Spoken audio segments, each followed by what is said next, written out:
കള്ളിയത്ത് നിങ്ങളെ ഇരു കൈയും നീട്ടി സ്വീകരിക്കുന്നു. കള്ളിയത്ത് ഹോസ്പിറ്റൽ, തിരൂർ.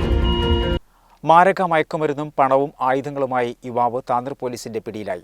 താനൂർ കണ്ണന്തള്ളി സ്വദേശി ചെറിയേരി ജാഫർ അലിയെയാണ് താനൂർ പോലീസ് പിടികൂടിയത്. ഇയാളുടെ വീട്ടിൽ നിന്നും 1.70 ഗ്രാം MDMA-യും പണവും ആയുധങ്ങളും മയക്കുമരുന്നും അളന്നു നൽകുന്നതിനുള്ള ഉപകരണങ്ങളും കവറുകളും പിടികൂടി.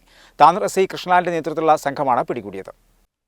അതിമാരകമായ മയക്കുമരുന്നും പണവും ആയുധങ്ങളുമായാണ് താനൂർ കണ്ണന്തള്ളി ചെറിയേരി ഹൗസിൽ ജാഫർ അലി എന്ന 37-കാരനെ താനൂർ പോലീസ് പിടികൂടിയത്. ഇയാളുടെ വീട്ടിൽ നടത്തിയ പരിശോധനയിൽ 1.70 ഗ്രാം MDMA-യും 76,000 രൂപയും ഒരു കൊടുവാൾ, ഒരു നെഞ്ചക്ക, 7 വിവിധ ആകൃതിയിലുള്ള കത്തികൾ മൂർച്ച കൂട്ടുന്നുള്ള അരം, ഒരു ഇരുമ്പ് പൈപ്പ്, 5 മരത്തിന്റെ വടികൾ എന്നീ ആയുധങ്ങളും കണ്ടെത്തി.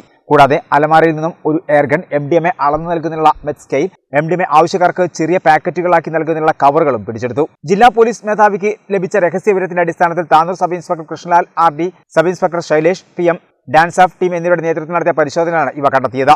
ആശിഷ് ഓയിലും ആയുധവും കൈവശം വെച്ചതിന് താനൂർ പോലീസ് സ്റ്റേഷനിലും ഫോറസ്റ്റിലും കേസ് നിലവിലുണ്ടെന്ന് പോലീസ് പറഞ്ഞു. സിവിൽ പോലീസ് ഓഫീസർമാരായ സലേഷ്, സന്ദീപ്, സുജിത്, മോഹനൻ, സജീഷ്, നിഷ എന്നിവരും ഡാൻസ് ഓഫ് ടീമിലെ civil police officer Jinesh, Abhimanyu, Alvin എന്നിവരടങ്ങിയ അന്വേഷണ സംഘമാണ് പരിശോധനയ്ക്ക് നേതൃത്വം നൽകിയത്. തിരുവങ്ങാടി തഹസിൽദാർ സാദിഖിന്റെ സാന്നിധ്യത്തിലായിരുന്നു പരിശോധന.